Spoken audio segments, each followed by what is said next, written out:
Yes, for all of you who are still in the room, so thank you for joining. Still, it's 2 sessions more, so keep the energy up, maybe stand up if you like. Again, this is one of the situations that could happen in a team call, and we will talk about online tools and e-learning as well, but this is also a part of the scope. Team call issues, challenges, benefit, because there are plenty of both. And we'll touch upon that for both from Laura's page side and from Ritu and from my side. I will, instead of me introducing you, I will start up introducing myself and let you to introduce yourself afterwards. So, I am the global learning partner from a shipping oil company in Denmark, huge leading bunker operation, globally operation, but with a lot of skill set that we need to develop our employees within. I'm educated as an anthropologist, and I'm really motivated or keen on continue looking into cultural learning approaches, but also blended learning approaches, how to mix up the both. We have a need for alignment, we have a need for quality, we have a huge upscale coming up, and we have the need of using and mixing both digital and physical meeting ongoing.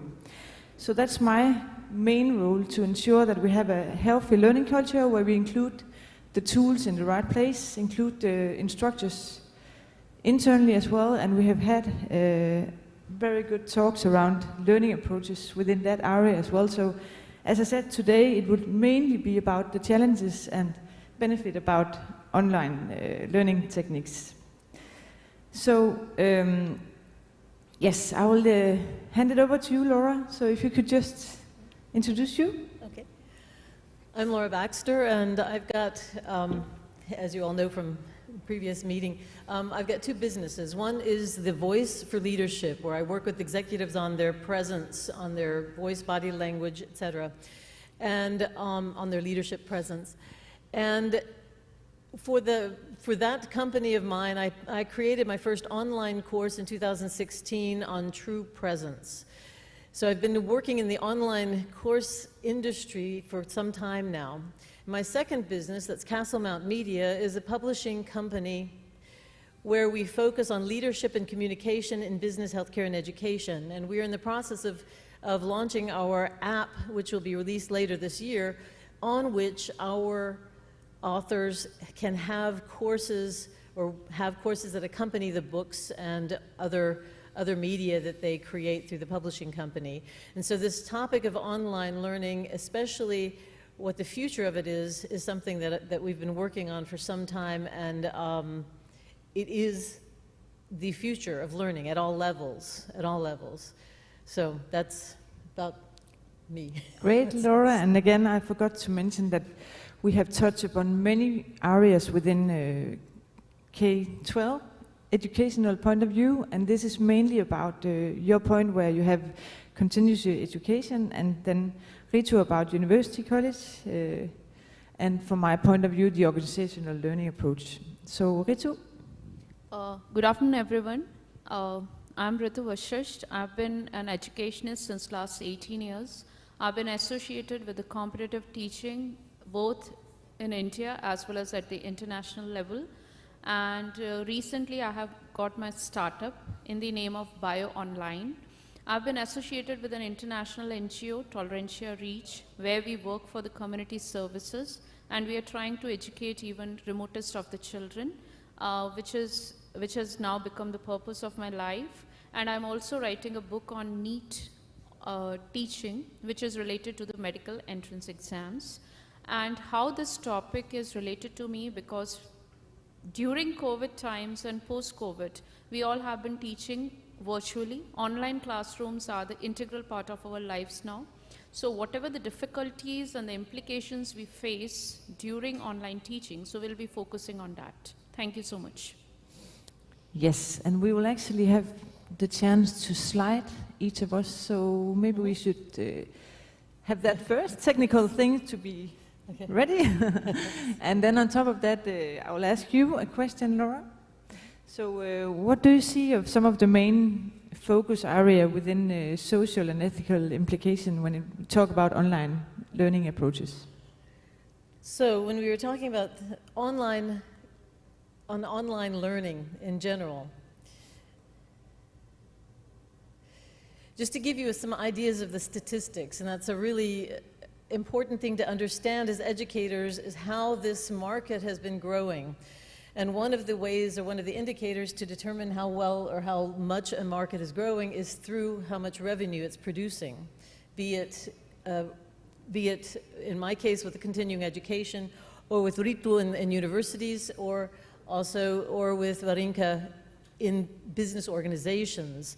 So the market growth has been for online learning, according to Statista, from 2008 it had a value of around $75 billion, all the way through to 2023, the latest statistics we have, it will be an estimated $165.55 billion. And they're estimating that by 2027, it'll have a value of $239.26 billion.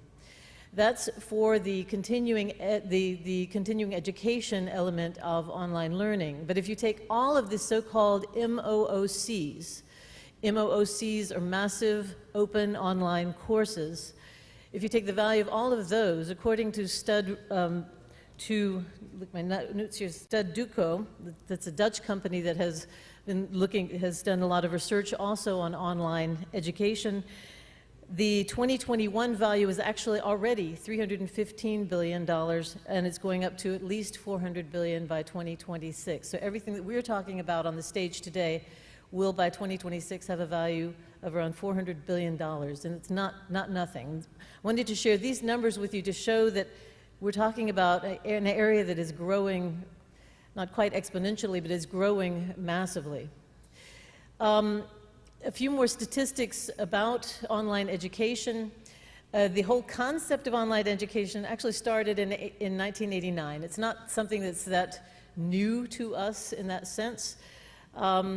There are a lot of different platforms out there, Thinkific, Kajabi, also TAL Education, etc. The largest, as far as users and courses, is Udemy. It has over 213,000 courses. Again, this is specific to the continuing ed courses, and 60,000 instructors. The most valuable of the platforms out there is actually TAL Education. Coursera and edX, and also in China then iCourse, those are through universities, so offering basically courses for universities. Coursera itself has over 113 million users, and edX has over 110 million users. The average age of this, for your information, the average age of an online student globally is around 32. 40% of the North American users use mobile, so they use their phone to do online work, not the computer. That's growing in other areas as well. I imagine in Asia, I could not find a number for that. I suspect in Asia it's either comparable, if not even a little higher. In Europe, we're behind that. Still, the online is more on the laptop or the desktop computer.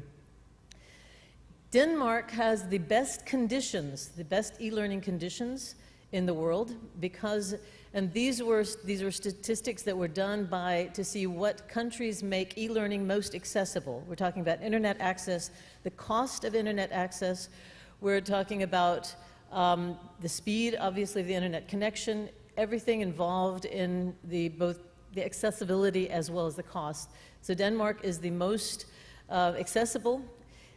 And Ireland, interestingly enough, is at the bottom with several other countries. The other countries at the bottom of the list that need to work on this are Mexico, Greece, Belgium, Australia, Italy, and New Zealand. They're all behind in making their country accessible to e-learning.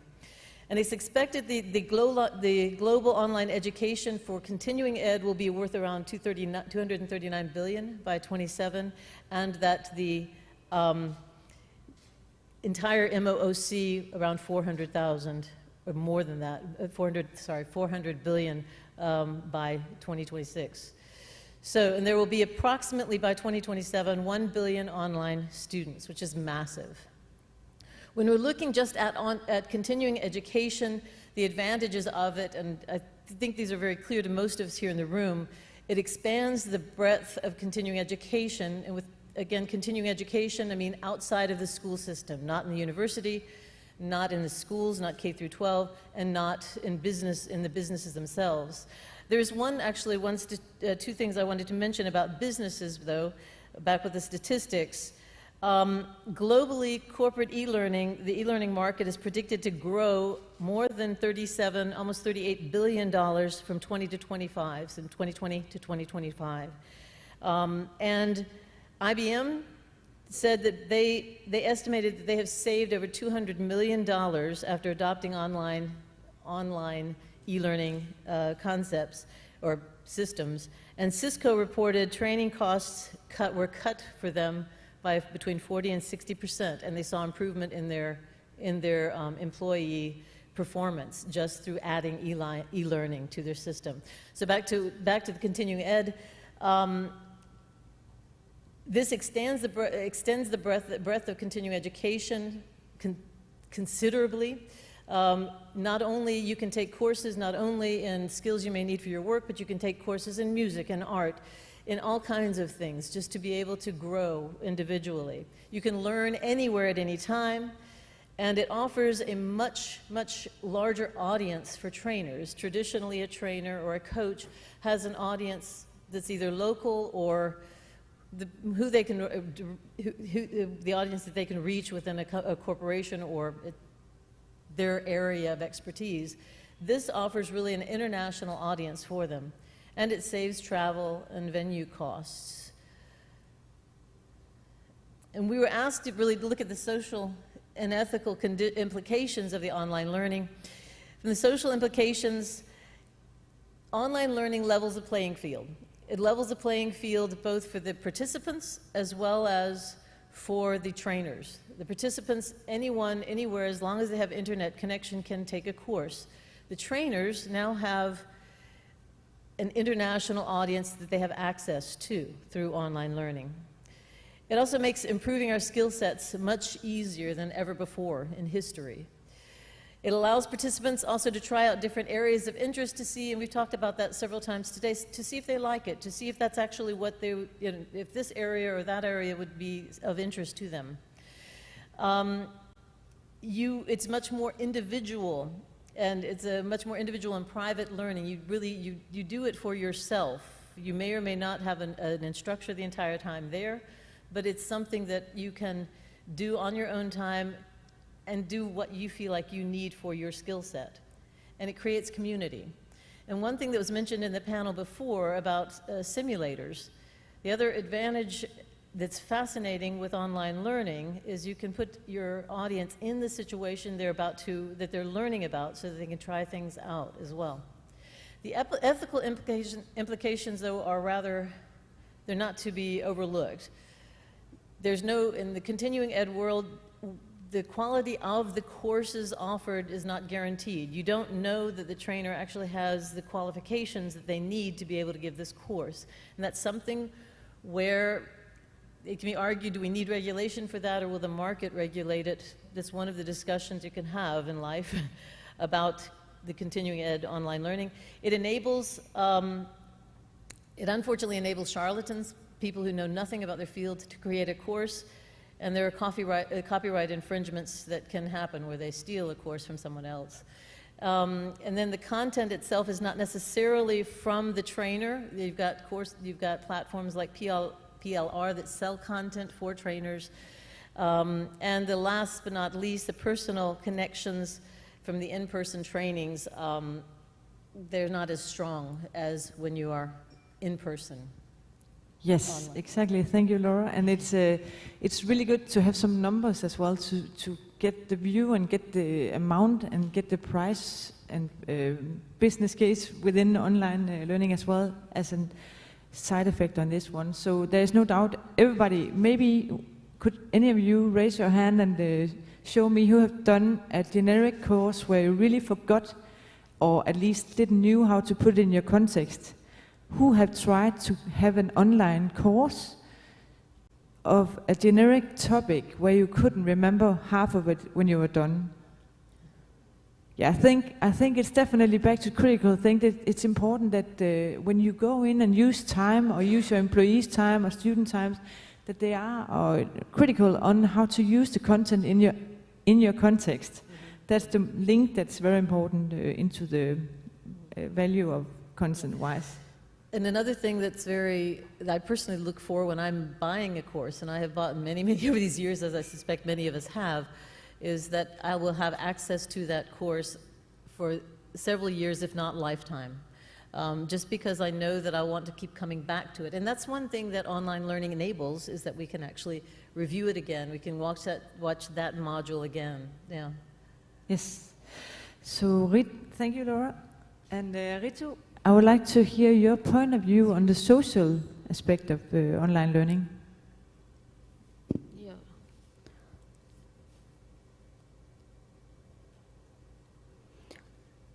Thank you, Varinka. Actually, when it comes to the social implications of the online learning, there are several kinds of implications which we should consider. It is like digital inequity. At certain places, when we talk about online learning, there was sudden transition from offline to online. But we know that even in the remotest part of the world till today, the children, they do not have accessibility even to the devices. The laptops and the computers are not available to the children. So how they can get the access? Because there is a certain set of the society everywhere throughout the world where they do not have access to the devices. We are saying it's a norm, it's a normal, it's an integral part of learning today and in the future. That's absolutely correct. But that aspect has to be considered. So this is one of the implications that many children, they do not have access to the devices. So they are unable to take the advantage of this online learning. Another aspect is the lack of structure. Many students, they are comfortable in a routine and in a structured pattern. In a daily pattern, there has to be a work which is given on the daily basis. They are unable to maintain in a non-synchronous environment of learning. Suppose if the classes are on and off, so in that case, they are unable to maintain that tempo. Another implication which is associated with it is also related to the seclusion, lack of peer competition. Major issues are also there is no incessant internet accessibility, because there are several technical glitches which also comes in between providing the continuous quality content to the children. And besides this, there are certain other implications which are related to the social ones, that in which a few children, they might feel anxiety, fear. They're unable to cope up with this system of learning, and there is a specialized training which is required for the teachers to undergo before taking up from physical or the offline classes to online classes, because this transition came all of a sudden. So not even the learners, even the faculty members or the facilitators, they were not well equipped for dealing with such situations. So there has to be a thorough training that has to be provided to the facilitators and the faculty members by the organizations in order to get the best results, so that it should not come as a shock to the learners, and at the same time it all comes as a norm. They should not feel isolated and neglected, and they feel that the same kind of environment which was there in the offline classes, it can be created online through the thorough study, incorporation of certain elements which can improve the quality of the content, which can make the content more engaging, which can motivate, inspire the students, that even then they can perform at max. Yes. And again, I think if any of you sit with a question in between we speak, it's also fine to interrupt, just to do it a bit different for this session. So, Ritu, if you should elaborate a bit on the ethical part of that challenges and aspect. Sure, Varinka. Actually, when it comes to the ethical implications, there are several aspects which need to be considered. There can be the bias and discrimination on the basis of the automated scoring systems, on the basis of certain parameters, that discrimination can be present. Another thing is the assessments which are carried out, whether they are proctored or unproctored. Because if the assessments carried out are proctored, then the genuinity of this assessment is more. But if it is unproctored, then the results which we are getting, you won't believe there are certain situations which we felt during COVID and post-COVID, few students during the COVID times, the exams which were conducted, they were able to top. Like they were getting very high scores. And post-COVID, their percentage is almost, or the result, or we can say about the grades, they have gone almost about 50%. So we can actually see the assessments which are carried out online, they have to be proctored, they have to be monitored, which is very important. Sometimes what happens is the students, they are unable to connect with the intent of the teacher.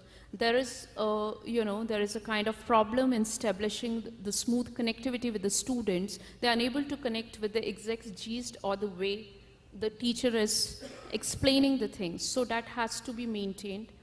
And there are certain other ethical problems associated with it as sometimes the privacy of the children. There's a continuous monitoring on the children through the SNS, what we call as the social networking services. Several predictive systems are being used to monitor each and every activity of the child. So it might harm even the privacy of the child. And in few systems, there is a kind of face recognition. So there are certain harms also which are associated with the ethical implications, and at times the autonomy. It might jeopardize the autonomy of the child if there is a lot of monitoring and the certain parameters which need not to be known by the other people. And besides this, there are several inequity factors. So these are the major ethical implications, because the quality of the content, plagiarism, is one such copyright infringement as mentioned by Laura. This is also one of the major ethical implications. So according to me, these are the major aspects related to the ethics which need to be considered while conducting the online learning in an appropriate way. Thank you. Yes, I think you had one slide more, Ritu. Yeah. Let's see, because if you can... Yes. Try to elaborate a bit, unless you have a comment to Ritu, Laura, then Ritu, maybe elaborate on the slide on the advantages within online learning. So when it comes to the advantages of the online learning, during COVID, it came as a savior, because the time came when it was lockdown. So the online learning, it came as a savior, and it has several advantages. Like as we say that every coin has two aspects. Similarly, online learning also has pros and cons. When it comes to pros or the advantages, then it is most comfortable, it is flexible. Remote learning is possible. Let's say suppose the Laura is teaching in Germany music and my daughter wants to study music from her. So it is always possible. We can take the advantage of online learning. Most of the topmost universities of the world, whether it is MIT, Harvard, Oxford, Cambridge, which are the well-known and the topmost universities, they are conducting several online courses. And the children from any part of the world, they can take the advantage of that. At the same time, there is a lot of flexibility, there is a convenience. Even we, who are an accomplished professionals, we can also learn, along with the children, we can also learn 5 courses at the same time. So it provides that flexibility, it has got global reach, comfortable, affordability, it is cost effective as well as time saving, because now students, they need not to spend a lot of time in commuting. They can study with the comfort of their home. And besides this, there is a lot of refinement with respect to the content which is available. lots of facilities means in the proper offline class, if we compare it with the online classes, there are lots of resources which can be used. It could be in the form of PPTs, it could be in the form of videos, it could be in the form of mind maps, it could be the lot of strategies which can be used, mnemonics can be used in order to make a particular concept understand. And as we all are familiar that audio visual is an internationally accepted system of learning. With that system, any concept, as we can take the example when we watch a movie and when our child is learning. When a child is watching a movie, even after 10 days, if you're going to ask, that child is going to tell you with full enthusiasm, these all were the characters and this was the storyline of the movie. But when it comes to the classes, if they are structured in a manner that they are able to enjoy, they are able to understand each and every step of that particular concept which is being taught in the class, so then it becomes an enjoyable experience. So overall purpose of this online learning is to make them understand, grasp the concept up to the point that they are in the position to answer any question which is coming from that topic.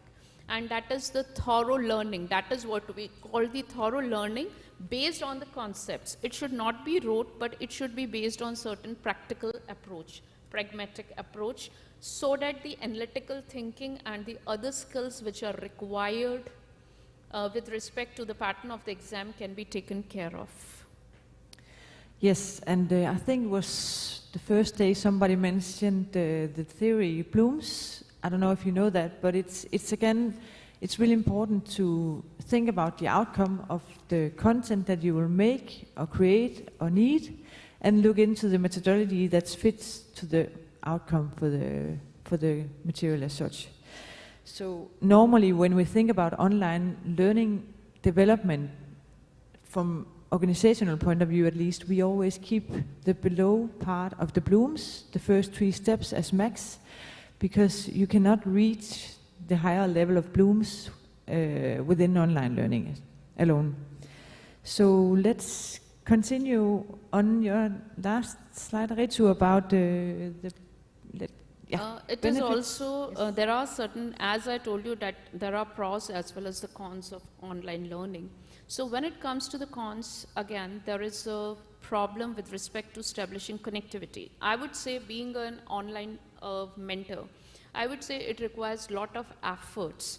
If we compare it with the physical classes, it requires a lot of efforts in delivering the content. It should be refined, it should be of the quality, it should be presentable, and it should be given in a form that the child is able to grasp it.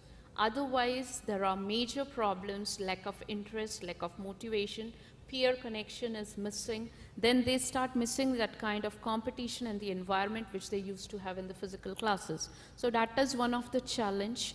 Another thing is the incessant or the continuous supply. Internet services should be there. There has to be continuous network, should be stable. That stable networking should be there. And so there are all these, with respect to the devices, the technology, the learning and the methodology, the pedagogical methodology and the experimentation, whatever the techniques which are being integrated should be more practical, close to the child interest. So the lesson should be designed in such a manner in order to incorporate the maximum interest of the child in that particular class. Thank you so much. Yes, a lot of great insights here for both. And I will look at timing here because we still want to have to include you and any comments from you as well. But I would like to share just some point of view from organizational point of view. And I have mapped out 4 circles here as main focus that we work with when it comes to learning activities as a global learning partner. And specialist as one of them is because we are moving fast, we are needing really high skilled and specialists within the organization, in various organizations of course. In our point of view, I will just give some cases. They need to know a lot of things about new fuel, carbon market, technique, digitalization, and various of tools and techniques and procedures and stuff like that that wasn't the case earlier. And on top of that, when organizations are growing, we need to have them streamlined. So it's here where I would like to point the online digital learning technique is a way forward, combined of course with all the casework, all the knowledge sharing, all the social learning approaches that is linked on top of that. So that's a key area specialist. We need to have that in mind. Alignment is really high on our agenda as well, because that's both tool-wise, we need to align what tools we roll out when it comes to learning tools, so it's not confusing tools like spread all over 20 tools. You have to think about people to recognize they're busy people, they need to know the flow, need to know the concept behind it, and that's a part of it. Digital speaks for itself. We are needing digital tools, procedures, functionalities that need to have up speed within that. And of course, learning culture, here I would like to elaborate on where we would like to do, and what we do in Bunker Holding Group is really focusing on blended learning approach and instructional tutors, you could say mentors throughout the organization globally. And they are on through different programs where we ensure they know how to use online modules when they train their colleagues. So it's also really important and value seen from our side to mix online, of course, with local expert knowing what are the claims out of the different locations, how do customer receive issues, and we can't say that from holding, from the group functions. We just know they are the specialists out in the local areas, and it can't be made online as a generic point of view either. So that's also just some points, and if I'll just show you our approach for every learning we do. If you don't know that module here, it's really useful to structure your learning activities in organization at least, probably also in schools, but seen from organizational learning approach, it's the 10% should be seen as the module. If you have a module within claim, how to handle a claim, that could be told, so all have the same language, all have the same approach, but the social learning approach, informal learning, 20% is the discussion and the reflection with a colleague, with a mentor, with a leader, who can describe and have you to think about, in this case, what would you do after seeing this e-learning, for example. And the 70% is the practice, knowing, discussing, and try it out yourself and reflect. So again, we always think about, we can put a lot of effort in the online development approaches, but it's only 10% of whatever we do of learning activities. All have to be combined with all the social reflection and practice as well. So this tool is really, if you don't know that, it's quite good to structure, but also think about when you look at the amount of how much should be put on what areas. On top of that, I would like to share that we never use the word e-learning in our organization. It's too old. People are thinking about it like a multiple choice online to get over it. We always call it digital learning approach or digital learning activities to ensure that it's a bit more light and it's a bit more new way of thinking instead of e-learning. But that's different from culture to culture, I guess. Then I'll see if I forgot from my point of view.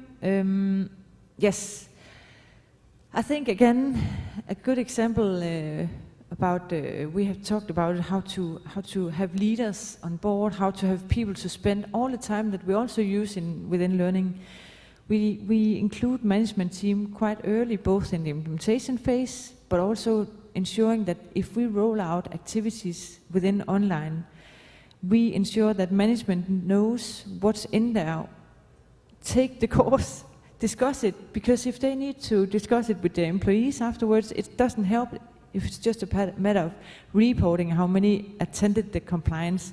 They need to do it themselves, and it's a push from the owner, you could say, in the organization. All, including management, needs to take those damn e-learning courses. So that's also a really important point, I would say. So again, I have a question. How much of the trainings that you offer to your employees, how much of it is traditional, so in person? How much of it is online and how much blended, roughly? I mean, is it It's a good question, because we try to make it blended and microbite for busy people with their phone. It has to be on time and they have to recap what they have seen. That's very important. But I would say after Corona as well, we have really built up more digital learning, and everybody, when they evaluate, they request more physically, meaning let's meet. Why couldn't we sit and have a network? But lately we had 60 new employees hired in 3 months. We have transformed our online, you could say, onboarding as a team call, still with interaction, but they are requesting physically meeting. So we need to find a balance, because of course there is the value of meeting, but there is a high cost of collecting 60 new every 3 months, location-wise in Denmark, navigate 3 days. So sometimes you need to balance there. So more digital, but still combined with instructional tutor-based training. And then we have the higher learning approaches where we collect people, like, for example, presentation technique, you practice yourself physically. So we appoint different topics where it needs to be physically. Yeah. I mean, one of the other advantages also in general with the blended learning, or also having the digital, the online learning, but mixed in, and also as you were describing, is the sustainability. You know, how long the participants, the students, can really retain the information and re-access the information. Are you finding that as well with your work, that it helps or assists with the sustainability as well? Yes, and of course it is a broad topic, and we break it out in small subtopics, of course, but I think all in all it's a matter of making it light. That's very important, and context-based related. We don't have any generic courses right now. We don't buy in maybe an extra Excel sheet you can practice as one we buy externally, but the rest we produce internally to have internally experts discussing the topics, thinking about leading out, okay, next thing will happen is an exercise, you will meet that in 2 weeks, so we try to link it with the track. So I think all in all, another word I would like to share, because some of you are sitting with kids, and now we talk about organization, but the word hacking. I had a trainer once, he said, it's really the student's work himself to hack the topic, hack the content in his old world, and it's the same to teachers, but also kids or employees to hack the content into their own world. So I think that's a skill you should, everybody should consider and train the receiver to hack it for his own use. And then you can play around with tools and methods. But it's a growing, and we agreed actually not to go deep dive into AI, but still we need to cope with what we have of tools, how we can hack it into the world that we are in now, and still have eye on what is coming up. And that's a fine line, I think, isn't it? That's very important, yeah. So time is up if we look at the next, because we have one slide more, and that is here for... You want to open up for questions at Yes, exactly. Okay. Okay, great. So I give you an opportunity to get up to this mic with the second to last panel that's going to be happening today. Day 3, come on up here. All right, I'll come to you. What can I say? I like moving around, get my 10,000 steps in. These ladies have been great. Give them a round of applause. All right. Hello. I love the 70-20-10 model, and I love the hacking tip that you said of content hacking. So could you elaborate a little bit on 2 things? One is the 70 workplace learning, the 70%, what does that entail? And my second question is that, could you elaborate on the hacking of content? Would love to hear both a little bit more in detail. Did you say 20 or 70%? 70%. 70? Okay. Yes, and that's clear answer. That's just on the job. try it out, practice, go in the system, do the navigation, call the customer, try out, reflect, action-based, get some feedback, learn by your mistakes. That's the 70%. So would you have mentors or buddies who are attached to people Yes. who are new on the job? Fantastic. Yeah, I didn't. I will do it short, but we have around 120 tutors. It's called mentor in some words, but tutors appointed for different specialist areas. We're out of 1,000. So it's quite a lot who are the experts who will train their colleagues locally.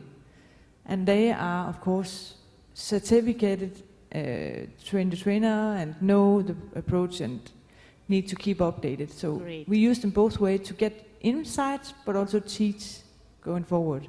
Thanks. And the hacking? Oh, the hacking part, it's again for everybody, but it's more to think about, to use it in your daily, to take the content and melt it down to your own world. That's It's just much more cooler to hack into your own brain and learn using the word hack, as far as it's a cool process of breaking things down and learning something, you know? Is that where you're going, hacking? We figured that one out. I got one more question from Peter over here. What do you have, Peter? Well, first, just a perspective on the hacking. I mean, if we look at the usage of platforms like TikTok as an educational tool, well, then there gives us some insights into how we can produce content which attracts attention but is pedagogical in nature. And I think that's one insight to share. The other question, I have a question now. So my question is, what, in your experience, because you have quite a diverse set of experiences across industries, how do you, or how have you experienced the responsibility of our work and our businesses in terms of enabling these principles and practices to flow down into what I term forgotten regions of the world, not necessarily third world countries, because in forgotten regions of the world it can be the underprivileged too. So what role does industry, education, government have in terms of bringing these forms of education to children so that we can achieve SDG 4, which is quality education for all? I'd love to hear your perspectives on that. That's a wonderful question.